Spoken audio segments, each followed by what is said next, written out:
Maayong adlaw kanatong tanan.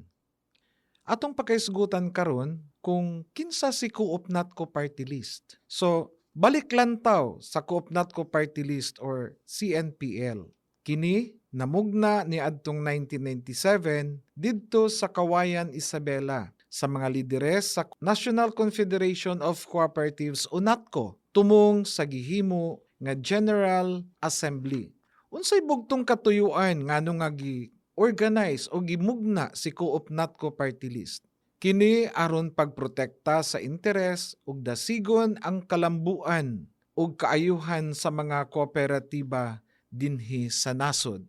Dugang katuyuan o benepisyo nga mahatag sa kooperatiba ang mga mosunod: financial ug tabang ngadto sa mga miyembro sama sa mga sumusunod. Hospitalization, medical financial assistance pinaagi sa DSWD ug DOH. Educational assistance pinaagi sa DSWD, burial assistance pinaagi sa DSWD, tulong panghanap buhay sa ating mga disadvantaged, displaced worker o tupad project pinaagi sa DOLE. Ug uban pang nagkalain-laing tabang gikan sa gobyerno nga gihatag pinaagi sa Coop Natco Party List. Aduna ba'y katumanan ang mga katuyuan sa Coop Natco Party List? Yes, ang mga katumanan sa bugtong katuyuan mao ang pagpasa sa Coop Natco Party List sa Republic Act 9520, the Philippine Cooperative Code of 2008, isip legasiya sa CNPL diin dinhi nahipatik ang tax exemption sa mga kooperatiba sama sa mga musunod nga simpleng ehemplo or example. Number 1, final tax on interest income on savings. Kitang mga miyembro, giawhag nga mo deposito sa atoang mga savings diha sa cooperative. Now, ang atong savings nga ginahimo, nga atong ginabutang, aduna kini gitawag og interest income on savings. Example, aduna kay 1,000 pesos nga interest income on savings. Tungod kay tax exempt kita, nahipatik sa imuhang passbook or madawat nimo ang entero nga 1,000 pesos nga interest income. Pero kung taxable kita, kay ang BIR nagapatik nga ang matag savings nato dinha sa kooperatiba adunay final tax due nga 20%. Sa ato pa, ang imong 1,000 i-times nimog 20% nga final tax due, aduna siya 200 pesos. Tungod kay tax exempted kita nga kooperatiba, dili makuhaan ang imong 1,000 pesos ug 200 pesos.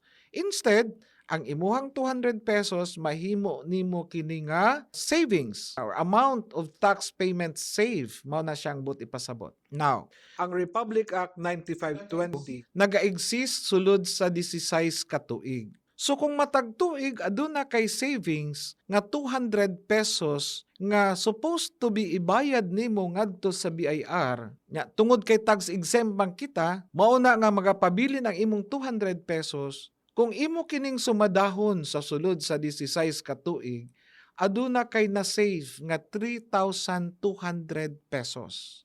Ikaduha, documentary stamp tax on share capital.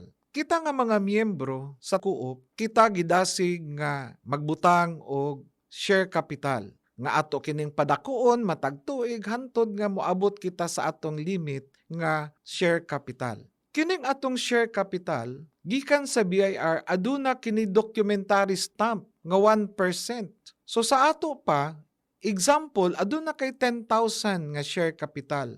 Tungod kay taxable man ta, no? Og documentary stamp tax nga 1%, ang imong 10,000 adunay 100 pesos nga taxable payment. Pero tungod kay tax exempt si Coop, ang imong 10,000 nga share capital wala kini bawas, nagapabilin kini nga 10,000 pesos. Now, sa matag tuig aduna kay na save, no? Dili makuhaan ang imuhang 10,000 ug 100 pesos. Nakasave ka og 100 pesos matag tuig. Kung sa 16 ka tuig ka nga nahimong miyembro sa Coop, nakasave ka og 1,600 pesos nga gitawag nato og taxable payment. Ikatulo, documentary stamp tax on loans. Kita giawhag nga mo loan sa ato ang share capital diha sa ato ang kooperatiba para kini motubo, no? At the same time, ato kining gihimo ang matag loan tungod kay adunay mga emerhensiya nga panginahanglan ang mga miyembro sa cooperative. Now, kining documentary stamp tax on loan sa BIR nagaingon nga adunay 0.75% of loan amount ang ato ang documentary stamp tax. Sa ato pa, example aduna kay 10,000 nga gihimo nga loan, gi-applyan nga loan sa kuo. Ang 0.75% ni ana is 75 pesos. Pero tungod kay tax exempt ang kooperatiba, ang imong loan nga 10,000 pesos, dili kini mabawasan og 75 pesos. Now, considering nga sa kausa lang ka mo loan sa usa ka tuig, nakasave ka og 75 pesos. Kung i-multiply nimo na siya sa 16 ka tuig nga ikaw miyembro sa kooperatiba, nakasave ka og 1,200 pesos. Mao ni ang imong savings gikan sa documentary stamp tax on loan. Ikaupat, kini mao ni siya ang pinakanindot nga bahin isip miyembro kay mudawat man ta og interest on share capital and patronage refund or ISCPR. Final tax on interest on share capital and patronage refund. Si BIR nagaingon nga ang matag kita nimo ang imong patronage refund or interest aduna siya 10% nga gitawag og final tax due. So kung ikaw example adunay 10,000 nga share capital, kung taxable ka, iles tong 1,000 pesos nga 10% sa imong 10,000, sa ato pa 9,000 na lang ang imong madawat.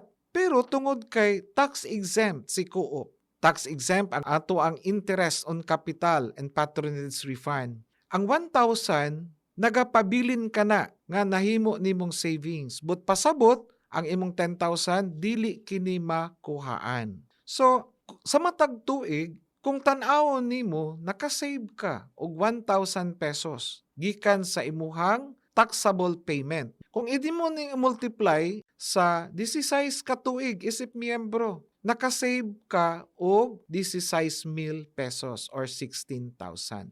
So kung sumadahon nimo, tanan ang imong savings gikan didto sa pagsugod natog hisgot, aduna kay ma-save nga 1,375 pesos matag tuig, pero kung imo kining i-multiply sa sulod sa 16 ka tuig, nakasave ka og 22,000 pesos. Which is, kaning 22,000 nga na-save nimo sa sulod sa 16 ka tuig, dako na kayo kini og matabang nganha sa panginahanglan sa imuhang pamilya. Now, gusto ba kita nga magapadayon kining atong tax exemption? Ug nasayod ba kamo nga karong panahona adunay dako kaayo nga hanta o peligro batok sa bugtong katuyuan ni ining atong Coop Natco Party List?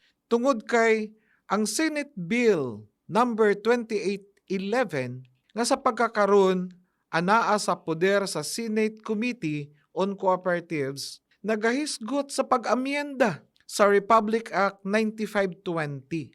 Kini, mao'y nakita nga kahigayunan diin ang Department of Finance biduso sa ilang makusganong sugyot o rekomendasyon nga wag tangon ang tax exemption ug uban pang pribilehiyo nga gihatag sa mga kooperatiba ubos sa nahisgutang balaod ang Republic Act 9520. Busa, dako kining hagit kanatong mga kooperatiba ug mga miyembro nga ato gayong supakon ug dili tugutan nga ang maong sugyot o lihok sa Department of Finance magmalampuson.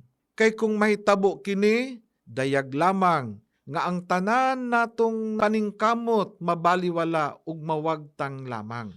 So, kinahanglan nga kitang mga miyembro sa kooperatiba ug ang mga kooperatiba mismo maghugpong ug maghiusa nga numan aron mapakgang ang dili maayong panghitabo atong tagaan og kinabuhi ug atong puy-an diha sa atong kasing-kasing ug alimpatakan ang mga musunod nga manultihon diha sa atong cooperative pledge. Alone I am weak, but with others I am strong. So I commit myself to work, to cooperate, for all to be prosperous. Kining maong panultihon, susama kini sa usa ka silhig kanang walis tingting, nga kung isa lang katukog ang atong isilhig, dili kana siya mahimo nga makusganon, huyang siya. Pero kung ang entero bugkot sa atong silhig, ang atong gamiton, kini magmalig-on ug makapapas sa ato ang gustong silhigon. Busa, eleksyon naman pod karong Mayo 12, 2025, kitang tanan giauhag nga mobuto or sublion ta ang Coop Natco Party List nga adunay numero 119 diha sa likod sa balota.